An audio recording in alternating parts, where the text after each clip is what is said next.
نہیں ہو سکتا۔ اسلام کے مخالف نے ایک آواز بلند کی، بہت توجہ سنیے گا بھائی، بات کو بات سے ملا رہا ہوں، منظر کو منظر سے۔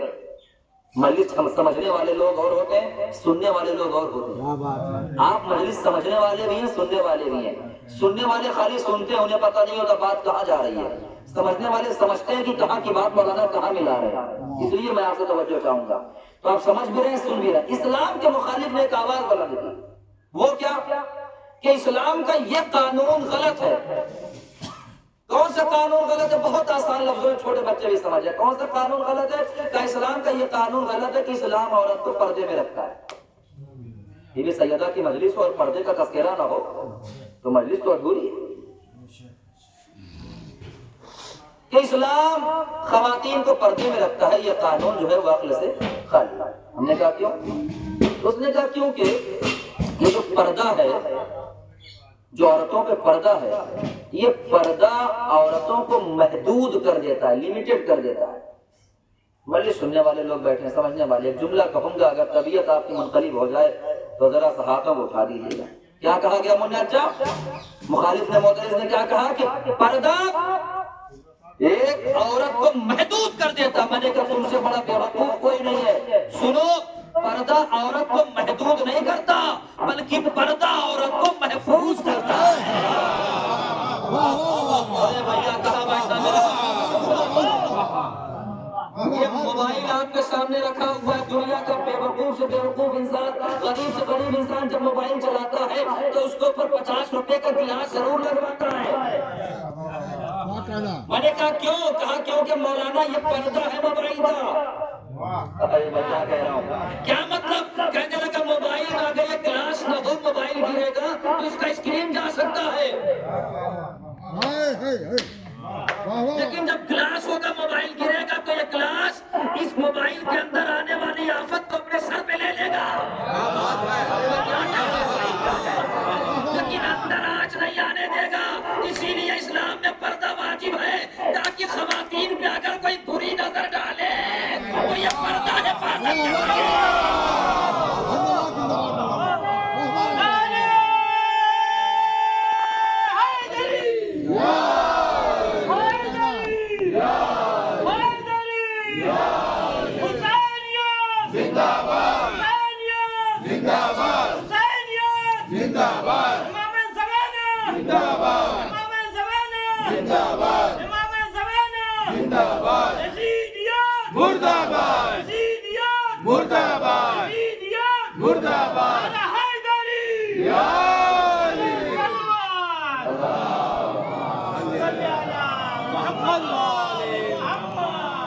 پردہ محدود نہیں کرتا، یہ وہ کہہ رہا ہے جس کی عالم پہ نظر نہیں ہے، جس کی دنیا پہ نظر نہیں ہے۔ ورنہ ایران نے یہ کر کے دکھایا ہے کہ ایران کی خواتین ماشاءاللہ اتنی ترقی یافتہ ہے تعلیمی دنیا میں کہ وہ باپردہ ہو کر کے پائلٹ تک بن رہی ہیں۔ ایک طرف تم کو یہ کہہ رہے تھے کہ پردہ محدود کرتا ہے، بتاؤ یہی محدودیت ہے؟ اگر محدود ہوتی ہے خاتون تو ہوا میں کیوں جاتی، زمین پہ رہتی ہے؟ لیکن نہیں، اس نے ترقی کر کے بتایا کہ پردہ محدود نہیں کرتا ہے۔ ہاں، پھر جملہ سنیے آپ، یہ پردہ جو ہے، سنیے، حجاب پردہ اسے برا لگتا ہے جس سے اپنی کوئی برائی پردے میں رکھنی ہو۔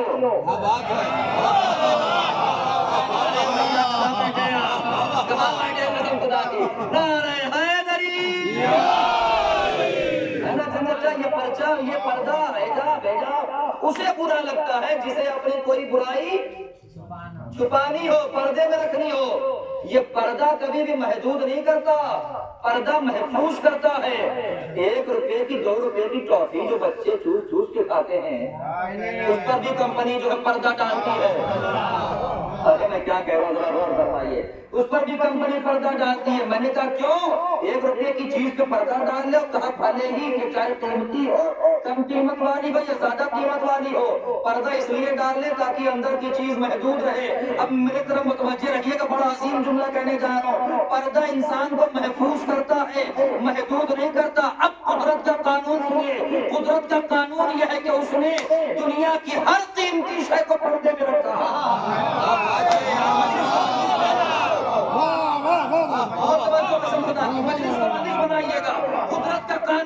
اگر نعرہ آ جائے تو بولیے گا ضرور، اگر دل خوش ہو جائے تو زہرا کے نام پہ ہاتھ اٹھائیے گا، اور اتنا یاد رکھیے گا زہرا کے نام پہ ہاتھ اسی کا اٹھتا ہے جسے زہرا خیرات دیتی ہے۔ قدرت کا قانون بتا رہا ہوں، قدرت کا قانون یہ ہے کہ اس نے ہر قیمتی شے کو پردے میں رکھا۔ پھر سنیے، ہر قیمتی شے کو پردے میں رکھا۔ دلیل کیا ہے؟ دلیل یہ ہے کہ اس نے دماغ کو سر کے پردے میں رکھا، اس نے خوشبو کو پھول کے پردے میں رکھا، اس نے دل کو سینے کے پردے میں رکھا، اس نے قرآن کو جزدان کے پردے میں رکھا، اس نے کعبے کو غلاف کے پردے میں رکھا، اس نے آخری امام کو غیبت کے پردے میں رکھا۔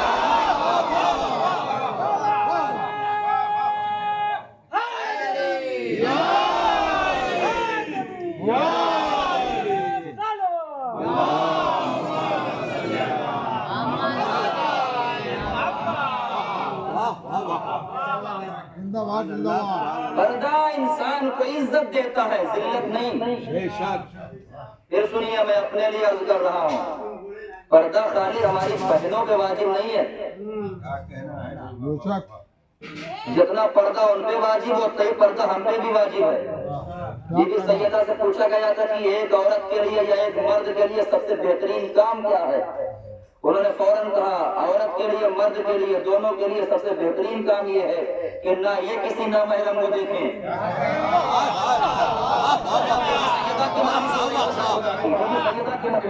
نہ یہ کسی نامحرم کو دیکھیں، نہ یہ کسی نامحرم کو دیکھے۔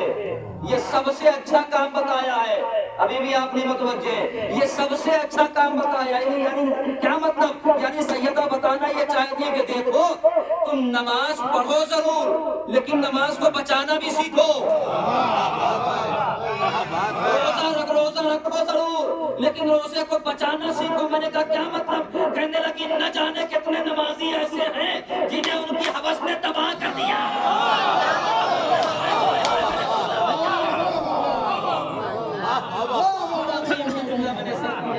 نہ جانے کتنے نمازی ایسے ہیں جنہیں ان کی ہوس نے خراب کر دیا، نہ جانے کتنے روزے دار ایسے ہیں جن کی بری نظر نے، برے دل نے، خراب نیت نے ان کے روزوں کو ختم کر دیا۔ بس مجھے کہنے دیجیے، ایسا یہاں تک لانا تھا عزائے فاطمیہ چاہے ایک مجلس کرو چاہے 1000 مجلس کرو، کبھی یہ سوچ کے مت کرنا کہ آنے والوں کو دکھانا ہے، یہ سوچ کے کرنا کہ حسین کی ماں کو دکھانا ہے۔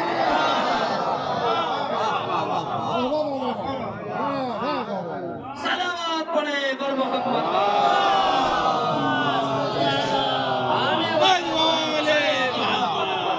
سبحان اللہ، سبحان اللہ۔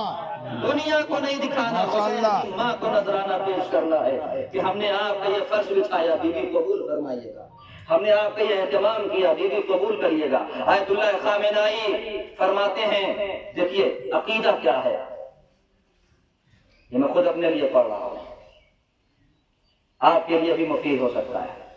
وہ فرماتے ہیں کہ میں پورے ایران کا سال بھر کا خرچہ بی بی سیدہ سے ان کی مجالس میں لے لیتا ہوں۔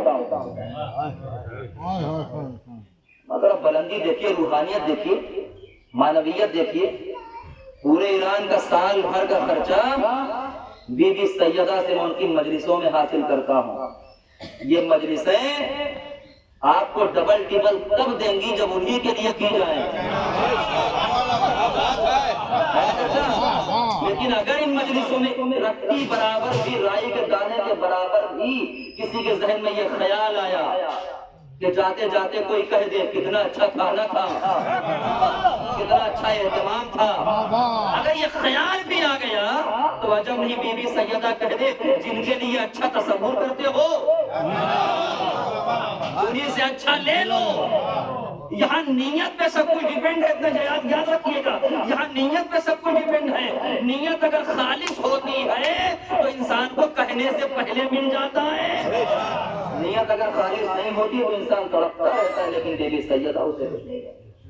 بس کچھ دیر اور مجھے سماعت کریے، بی بی سیدہ کے حوالے سے مجلس ہو رہی ہے، ابھی تو میں نے فضائل کچھ پڑھائی نہیں آپ کی خدمت میں، ابھی تو صرف اور صرف وہ باتیں پڑھ رہا ہوں جو خود اپنی اصلاح کے لیے پڑھ رہا ہوں۔